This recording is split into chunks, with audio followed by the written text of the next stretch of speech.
नोंथांमोना भिडिअखौ उइदाउट स्किपफुल नाय रायजो राजाफोर प्रमद बर'नि सायाव दिनै नोंथांमोनजों सावरायगोन। प्रमद बर'आ मैया हाग्रामा महिलारि बिथांखौ बर' जाथिनि मोजांखौ लुबैग्रा दैदेनगिरि नङा एबा बर' जाथिनि मोजांखौ हास्थायग्रा दैदेनगिरि नङा होननानै प्रमद बर'आ बुंदों।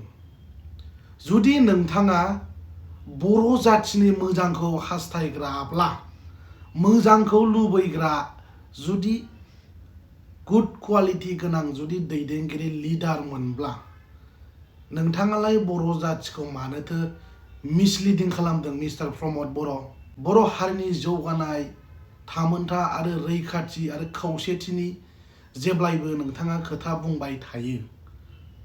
बर' जाथिनि मोजां सानग्राया बर' जाथिनि खौसेथि इउनिटिनि खोथा सानग्राया नों बायदि सासे दैदेनगिरिया प्रमद बर' साडेनलि एकर्ड खालामनानै हप्स एन्ड एसपिरेशनखौ टटेलि डिस्ट्रय खालामदों। बेनो नामा नोंनि बर' जाथिनि मोजांखौ लुबैग्राया? नोंथाङा जुदि बर' जाथिनि मोजांखौ जुदि हास्थायग्रामोनब्ला सानग्रामोनब्ला नोंथाङा गेजेर ससेयाव बर' जाथिनि मोजांखौ सानग्रा मोजांखौ लुबैग्रा दैदेनगिरिया प्रमद बर' नोंलाय माथो रन्जन दैमारिखौ माथो जेलनिफ्राय उदां खालामनो हायाखै? बर' जाथिनि सिमांखौलाय माथो दिल्लीयाव फानना फैखो? माथो final and comprehensive solution shining खालामनानै माथो दिल्लीयाव फैखो? बेनो नोंनो बर' जाथिनि मोजांखौ सानग्राया? बर' जाथिनि जौगानायनि खौसेथिनि खोथा बुंग्रा मानसिया बिदि जायो? हिरा सरनिया बिथाङा 2025 आव हाग्रामा महिलारि बिथाङा 100% सियर सरकार दागोन होननायाव प्रमद बर'आ एलार्जि जादों, इनटलेरेन्स जादों। बावनो प्रमद बर'आ हाग्रामा महिलारि बिथांखौ बुंबाय प्रमद बर'आ बर' जाथिनि मोजांखौ लुबैया, बिनि थाखायनो बिथाङा गुबुन हारिनि दैदेनगिरि आरो नेताफोरजों एलायन्स जानानै सरकार दानो नागिरदों होननानै प्रमद बर' बिथाङा बुंदों।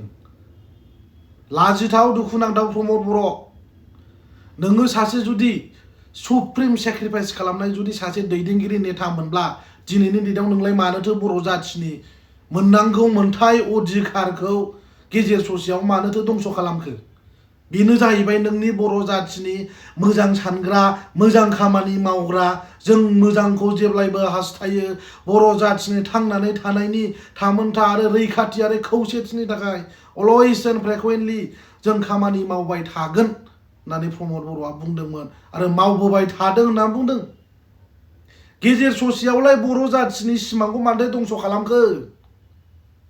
बर' जाथिनि मोजांखौ लुबैग्रा दैदेनगिरिया मानोथो हाखु दाखु मानोथो एकर्ड खालामनानै इनडिबिफोरनि जि सिमां जि मिजिं दंमोन बेखौ गासिबो प्रमद बर'आ बे एकर्डनि गेजेरजों थेर बेथेर खालामदों।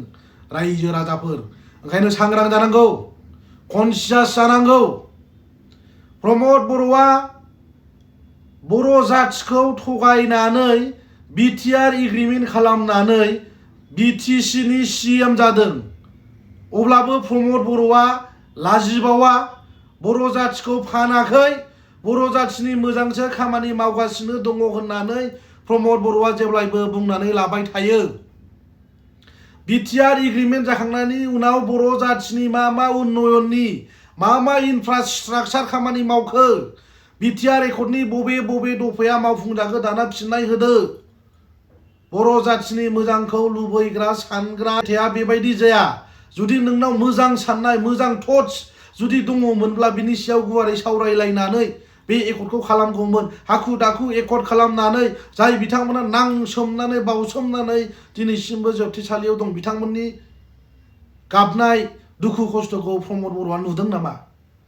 जुदि सानग्रामोनब्ला अनखांनाय दङमोनब्ला प्रमद बर'आ बेबायदि खालामनाय नङामोन।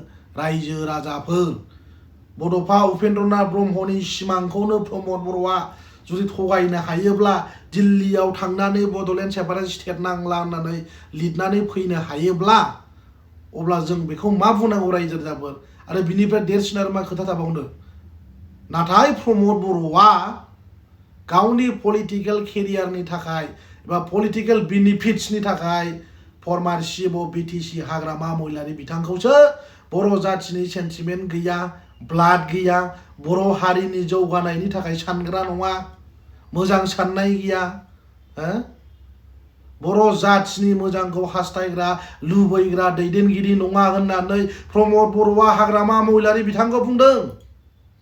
बेबायदि बुंनायनि सिगां प्रमद बर'आ गावखौ साननानै नायग्रोनाया मोजां जे बिटिआर एग्रिमेन्टखौ मानोथो बेबायदि एकर्ड खालामनानै एनडिपिफोरखौलाय मानोथो गोदाव सोराव खालामखो?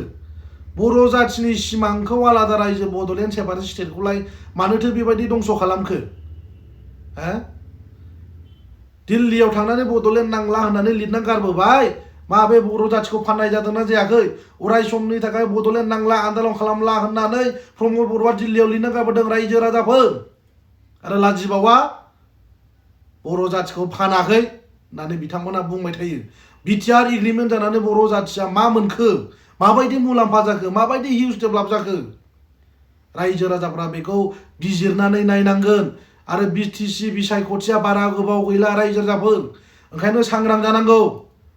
प्रमद बर'आ मोनथारनांगौ गोजामसिन दाबि आलादा रायजो सेपारेट स्टेटखौनो थगायदों।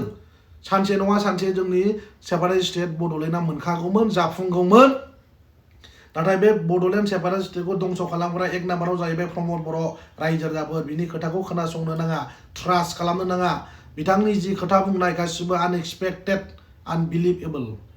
गाव जुदि सानग्राब्ला, मोजां साननाय जुदि दङमोनब्ला, बर' हारिखौ जुदि सैथो गोसोजों जुदि बिथाङा सिबिदोंमोनब्ला, बर' जाथिखौ जुदि अनखांनाय गाबखांनाय एनडिपिफोरनि सायाव जुदि अननाय मोजां मोननाय दङमोनब्ला नेभार प्रमद बर'आ बेबायदि साडेनलि एग्रिमेन्ट खालामनानै जोंनि बर' जाथिनि हप्स एन्ड एसपिरेसनखौ गेजेर ससेयाव बेबायदि डेस्ट्रय खालामनाय नङामोन।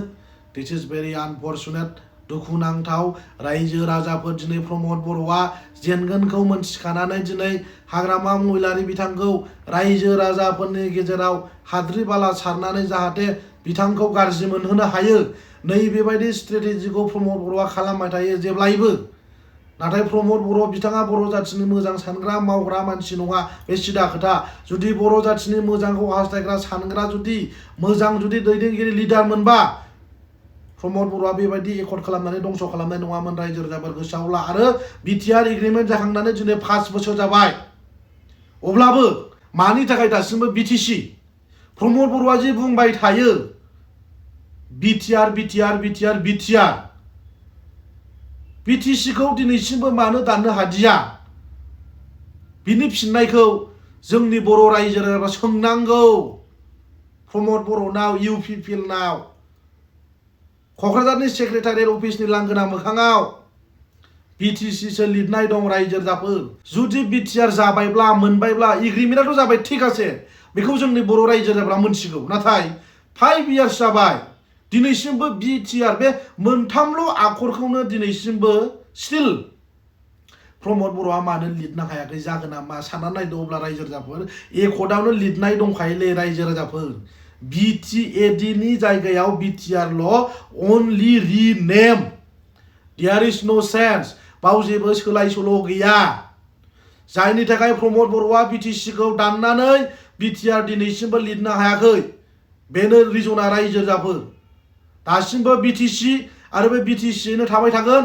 प्रमद बर'आ बे 5 बोसोराव बिटिआर बे मोनथाम आखरखौ थैलाय उजिलाय लिरनो हाया, बे सिदा खोथा रायजो राजाफोर। अब्ला प्रमद बर'नि बे नंखाय मिनिंलेस बेसलेस खोथाखौ जोंनि रायजो राजाफ्रा खोनासंनो नाङा। बिटिसिआ जेरैबायदि सनामोन, जेरैबायदि बिटिसिआव जौगादोंमोन, हाग्रामा महिलारि बिथांनि दैदेननायाव उइथिन 17 इयार्स बाव हिउजलि डेभेलप जादों, वेल डेभेलप जादों। गोबां सुराउन्डिंस जों डेभेलप जानायखौ जों नुनो मोनदों।